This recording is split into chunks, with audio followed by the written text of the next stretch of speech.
Hello and welcome to our episode frustration insurance agent की भड़ास। कहीं इस एपिसोड का नाम सुनकर आपको ऐसा ना लगे कि ये एक नेगेटिव एपिसोड है। दरअसल ये एपिसोड आपके बिजनेस में क्रांति लाने का काम करने वाला है। आपके मन में होगा कि कैसे कैसे ये एपिसोड आपके बिजनेस में क्रांति ला सकता है। देखिए, महात्मा गांधी को जब अंग्रेजों ने चलती ट्रेन से उठाकर बाहर फेंक दिया था, उस वक्त उनके अंदर भी एक फ्रस्ट्रेशन पैदा हुआ था और उस फ्रस्ट्रेशन ने एक क्रांति को जन्म दिया था और उस क्रांति ने मोहनदास करमचंद गांधी को महात्मा गांधी बना दिया था। ठीक ऐसी ही क्रांति आप अपने बिजनेस में ला सकते हैं उस फ्रस्ट्रेशन की मदद से जो आपके अंदर है। आज के इस एपिसोड में आज हमारे साथ में जो इंश्योरेंस एडवाइजर जुड़े हैं, उनका नाम मिस्टर विनोद कांबली है।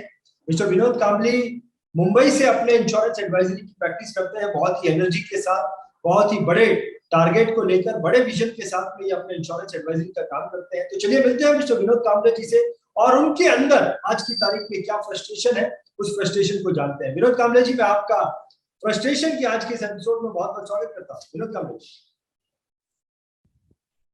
हाँ, बोलिए ना सर। विनोद कांबले जी, मैं आपसे रिक्वेस्ट करूंगा कि सबसे पहले थोड़ी सी आप अपने बारे में जानकारी दीजिए, फिर इस प्रोग्राम को आगे बढ़ाते हैं। यस विनोद जी, बोलिए। मैं मुंबई डिवीजन 2 से ब्रांच 88 के मुलुंड से बिलोंग करता हूँ। मेरे डेवलपमेंट ऑफिसर है एसडीएम मिस्टर बीएस परब, और मैं उनके कोचिंग के अंडर मैं लास्ट 12 से 15 साल से LIC एडवाइजर हूँ। लास्ट 4 साल से मेरा MDRT हुआ है, बट इस साल मुझे थोड़ी सी कठिनाई आ चुकी है। लास्ट आखिरी के 15 आपकी उस कठिनाइयों पे आएंगे विनोद कांबले, आपकी उस कठिनाइयों पे आएंगे, लेकिन पिछले 12 से 15 सालों से आप इंश्योरेंस एडवाइजरी का काम कर रहे हैं। विनोद कांबले जी, मैं आपको बताना चाहता हूं कि हर वो व्यक्ति, विनोद जी, हर वो व्यक्ति जो अपने बिजनेस में या अपनी जिंदगी में बड़े टारगेट लेकर काम करता है, उस व्यक्ति के रास्ते में बाधाएं आती हैं, उस व्यक्ति के रास्ते में चैलेंजेस आते हैं और वही चैलेंजेस होते हैं जो उसे जिंदगी में फ्रस्ट्रेशन देते हैं। और मैं जानता हूं विनोद जी, आप भी बड़े बड़े टारगेट लेकर काम कर रहे हैं। डेफिनेटली आपके रास्ते में भी बाधाएं आती होंगी, चैलेंजेस आते होंगे जो आपको भी फ्रस्ट्रेशन देते होंगे।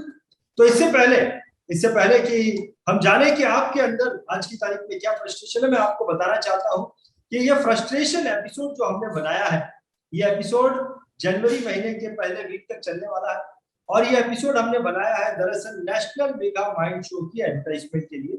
और नेशनल मेगा माइंड शो जो कि जनवरी महीने की 10, 11, 12 तारीख को होने वाला है, विनोद जी, इस नेशनल मेगा माइंड शो को स्पॉन्सर किया है इन पार्टनरशिप इंटरनेशनल ने, जो कि हमारे प्लैटिनम स्पॉन्सर है मिस्टर अशित राजकोटिया और मिस्टर अर्जुन मल्होत्रा ने, जो कि हमारे गोल्ड स्पॉन्सर है, mister Arjun Kumar, mister Shailesh Joshi, mister Prakash Chandra Shetty, mister Hemant Agarwal, mister Naresh Tiwari और डॉक्टर गुलरुख बाला, ये हमारे सिल्वर स्पॉन्सर है। और मैं इन सारे ही स्पॉन्सर्स को दिल से बहुत बहुत धन्यवाद देना चाहता हूं। और विनोद जी, अब मैं आपके पास आऊंगा और मैं आपसे जानना चाहूंगा विनोद जी कि आपके अंदर की फ्रस्ट्रेशन क्या है आज की तारीख में, आप हमें बताएं। Vinod ji, over to you. Actually आखिरी के 15 दिन बचे हैं। मेरे हिसाब से मेरा MDRT बराबर सेट हुआ था। 4 लाख का जो प्रीमियम मेरा बाकी था, उसके सामने मुझे एक 4 लाख का चेक भी क्लाइंट ने दिया भी था, और इस हिसाब से मैं यानी कंप्लीट हो चुका है, इस पोजीशन में था। बट अचानक 15 दिन 20 दिन के बाद, चेक मिलने के बाद, चेक डिपॉजिट होने के बाद, वो क्लाइंट ने वो BOC रिफंड लिया, करना नहीं है करके। मैंने वो रिफंड दिया, तो उसके बाद में भी वापस मेरा 4 लाख बचा। तो मेरे पास इमीडिएट ये नहीं था, उसके बावजूद भी मेरे पास एक करोड़ का प्रीमियम आने वाला था, सिंगल प्रीमियम, और 2-2 लाख के 2 पिच किया हुआ था। बट जो 2-2 लाख का पिच किया हुआ था वो नेक्स्ट वीक में करेंगे, 15 दिन के बाद करेंगे, ऐसा हुआ। और जो 1 करोड़ का प्रीमियम था वो मेरा फरवरी में चला गया। एक्चुअली 4 लाख का प्रीमियम मुझे आया था, BOC मैंने काटा भी था, चेक पास भी हुआ था। बट उसके बावजूद भी 15 से 20 दिन में, जो मुझे सिर्फ 4 लाख का ही प्रीमियम बाकी था, उसके बावजूद भी 15-20 दिन के बाद क्लाइंट ने वो BOC रिफंड लिया। मैंने भी उसको तुरंत लेटर बना के उसको इमीडिएट रिफंड भी किया। मैंने भी ज्यादा ये नहीं किया, क्लाइंट इंटरेस्टेड नहीं तो हम लोग कुछ ज्यादा ये मगजमारी करना नहीं चाहिए, ऐसा मुझे लगा। मैंने कैनवास किया, बट उसका एम था कि नहीं मुझे नहीं करना है। मतलब ठीक है, तो मैंने वो रिफंड उसको दिया। बट उसके बाद में अचानक, यानी जो कंप्लीट हो चुका था वो अचानक नहीं हुआ, और उसके बाद में बचे हुए 10-15 दिन में मेरे सामने तो काफी बड़ा प्रश्न चिन्ह था कि जो हो चुका है, मैं डिक्लेयर हुआ इस हिसाब से, क्योंकि मेडिकल मेडिकल में केस तो क्लियर हो जाएगा, तो कोई दिक्कत नहीं है। और और अचानक मेरा नहीं हुआ, रिफंड आ गया। और उसके बाद में मुझे अभी वापस नया चालू किया मैंने, उसमें से भी मैंने जो पिछला फॉलिंग बिलिंग किया था उस हिसाब से 1 करोड़ का प्रीमियम आने वाला था सिंगल, बट वो भी मैंने फाइनल मीट किया तो वो फरवरी में चला गया। और उसके बाद में जो 2-2 लाख के कमिटमेंट थे वो भी आगे चले गए। तो अभी लास्ट 15 दिन बचे हैं। अभी तो मैंने यानी कितना टेंशन में आ चुका हूँ कि अभी होगा क्या, जो हो चुका था वो चला गया, जो आने वाले थे वो पोस्टपोन हो चुके हैं। तो अभी मेरे हाथ में ऐसा कोई बड़ा ये नहीं है, सिर्फ 4 लाख का प्रीमियम बाकी है। मैं मेरे हिसाब से कोशिश कर रहा हूँ। टर्म इंश्योरेंस के केस वगैरह आने वो तो होंगे नहीं, क्योंकि वो मेडिकल में उतना समय नहीं है। अभी 15 दिन में अगर कंप्लीट करने हैं तो छोटा छोटा प्रीमियम लेके मुझे 15 दिन में ब्रांच लेवल का केस या ऐसा कुछ करना पड़ेगा। तो वो एक मेरे सामने बड़ा प्रश्न चिन्ह है, बड़ा फ्रस्ट्रेशन है। देखते हैं अभी क्या करना है, उसको लेके लेके भी चल नहीं सकते हैं। मेरा प्रयास तो जारी है, बट अभी अंतर कठिन है। परफेक्ट। तो कामली जी, विनोद जी, ये जो आपके साथ में जो ये चीजें हुई हैं कि आपके हाथ में एक प्रीमियम आया और प्रीमियम आने के बाद में वो कैंसिल हो गए, आपको दिख रहा था कि इससे मेरा टारगेट पूरा हो जाएगा, लेकिन वो आपके हाथ से चला गया। अब वो इस तरह की चीजें जो है बहुत सारे लोगों के साथ हो रही है आज की तारीख में, और वो फ्रस्ट्रेशन में आते हैं। जिस तरीके से आप फ्रस्ट्रेशन में है, वो भी फ्रस्ट्रेशन में आते हैं। और विनोद जी, मैं आपसे जानना चाहता हूँ कि आप इस फ्रस्ट्रेशन को कैसे मैनेज करेंगे, आप क्या कर रहे हैं, how are you managing this frustration? अभी देखो, मैंने ये एक सोचा है कि अभी 15 दिन का लक्ष्य तो मुझे कठिन दिख रहा है, बट ठीक है। मैं उसके सामने ये भी प्लान करके रखा हूँ कि अगले अप्रैल तक, यानी मैं ये लास्ट एंड तक मैं ये सब करते बैठा, ये मेरी गलती है। मैं तो बिफोर 1 महीना पहले, यानी मैं एमडीआईटी का नवंबर पकड़ के चल के मुझे ये करना चाहिए था, वो नहीं हुआ। ठीक है, अभी इस साल तो नहीं हुआ, बट अगले साल के लिए मैं ये सोच रहा हूँ कि मेरा एमडीआरटी अप्रैल एंड तक होना चाहिए, फर्स्ट क्वार्टर में, ऐसा कुछ मैं प्लान वगैरह करने जा रहा हूँ। और उसके बाद में जो ये साल नहीं हुआ वो अगले दिसंबर नवंबर से पहले, यानी अगले साल में दो एमडीआरटी जो आज का बैकलॉग है वो, और अगले साल का, ऐसा मैंने सोचा है, ऐसा मैंने टारगेट रखा है। परफेक्ट, बहुत बढ़िया विनोद जी, बहुत अच्छा आपने सोच रखा है कि चलो इस साल नहीं हुआ तो अगले साल का मेरा जो प्लानिंग है वो बहुत अच्छा होगा। और आपने इस जो भी एक्सपीरियंस आपके साथ हुआ, इस एक्सपीरियंस को बहुत पॉजिटिवली लिया और आप जो है अगले साल की प्लानिंग कर रहे हैं, बहुत बढ़िया। तो विनोद जी, मैं आपको बताना चाहता हूं कि बहुत सारे लोग ऐसे होते हैं जो कि अपने फ्रस्ट्रेशन से अपना नुकसान कर बैठते हैं, और बहुत कम लोग ऐसे होते हैं जो अपने फ्रस्ट्रेशन को अपना एनर्जी स्रोत बनाते हैं और जिंदगी में आगे बढ़ते हैं। जिस तरीके से मोहनदास करमचंद गांधी जो है फ्रस्ट्रेशन की मदद से महात्मा गांधी बने, है ना।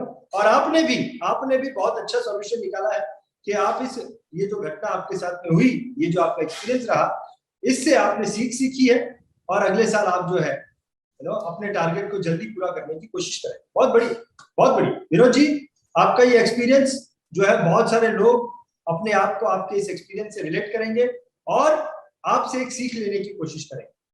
बहुत बढ़िया विनोद जी, मैं आपको बताना चाहता हूं कि ये जो एपिसोड है, ये जो फ्रस्ट्रेशन हम एपिसोड कर रहे हैं, ये एक सीरीज है, और ये एपिसोड हम सिर्फ उन्हीं के साथ में कर रहे हैं जिन्होंने नेशनल मेगा माइंड शो का फिजिकल टिकट बुक किया है। जो नेशनल मेगा माइंड शो को फिजिकली अटेंड करने वाले हैं, उन्हीं के साथ में हम इस प्रोग्राम को कर रहे हैं। और आपने जो है नेशनल मेगा माइंड शो का फिजिकल इवेंट बुक किया है। मैं आपसे रिक्वेस्ट करूंगा विनोद जी कि आप एक अपील करें कि क्यों किसी को नेशनल मेगा माइंड शो, इस इवेंट को देखना चाहिए, फिजिकली या online, OTT. Vinod ji, actually मैंने देखा अभी लास्ट मोमेंट में मेरा हुआ नहीं है, तो अगले साल में मुझे 2 बार एमडीआरटी करना है, ये मैंने सोचा है। तो उस हिसाब से जो नेशनल मेगा माइंड शो जो आ रहा है 10, 11, 12 को, तो उस हिसाब से ही मैंने प्लानिंग किया है। भाई 3-4 तारीख को यानी जनवरी जैसा चालू होता है वैसा मैं अगले साल का पूरे प्लानिंग के लिए बैठने वाला हूँ। वो सब प्लानिंग करने के बाद मुझे 10, 11, 12 ये 3 दिन में जो नेशनल मेगा माइंड शो में जो जो स्पीकर आ रहे हैं अच्छे, तो उनके हिसाब से कुछ गाइडेंस मिलेगा।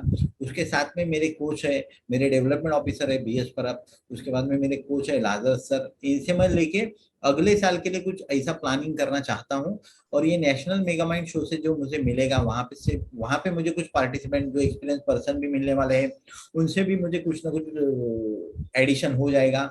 जो लेक्चर आ रहे हैं उनसे भी मुझे कुछ शेट्टी सर वगैरह है तो वहां से भी मैं कुछ लेना चाहता हूँ। और वो सब पॉजिटिव एनर्जी मुझे वो पूरे अगले साल में काम में आएगी।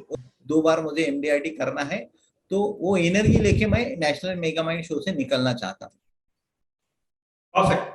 और यही आपकी सोच है कि जो दूसरे लोग भी आए वो भी इस तरीके से इस नेशनल मेगा शो का, नेशनल मेगा माइंड शो का बेनिफिट। हमारे एजेंट भाइयों से विनती करना चाहता हूँ कि उन्होंने अगर अब तक बुक नहीं किया रहेगा तो जरूर बुक कीजिए, काफी अच्छा है। लिमिटेड सीट्स भी अवेलेबल है, काफी लोगों को चाहते हुए भी वहां पे आ नहीं सकते हैं, तो जो फर्स्ट एंट्री बुक करेगा उसको चांस मिलेगा। तो मैं ये चाहूंगा सभी लोगों से कि वो नेशनल मेगा माइंड शो को ज्वाइन करें। बहुत बढ़िया, बहुत बढ़िया विनोद जी, आपने बहुत ही स्ट्रांगली और बहुत ही सुंदर तरीके से ये अपील रखी है कि क्यों किसी को नेशनल मेगा माइंड शो को अटेंड करना चाहिए। सो विनोद जी, मैं आपको बहुत बहुत धन्यवाद करना चाहूंगा कि आपने अपना समय निकाला और आप हमारे इस प्रोग्राम में आए, इसके लिए मैं आपको बहुत बहुत धन्यवाद करना चाहूंगा। विनोद जी, बहुत बहुत धन्यवाद। सो अंत में मैं दर्शकों को यही कहना चाहूंगा कि आपको हमारा ये प्रोग्राम कैसा लगा, अपने विचार हमें कमेंट्स में लिखकर बताइएगा। और अगर अब तक भी आपने हमारे इस चैनल को सब्सक्राइब नहीं किया है तो इस चैनल को भी सब्सक्राइब कर लेना। बहुत ही जल्द एक और इंश्योरेंस एडवाइजर के साथ, एक नई फ्रस्ट्रेशन के साथ मैं आपसे फिर मुलाकात करूंगा। तब तक के लिए अलविदा, बहुत बहुत धन्यवाद।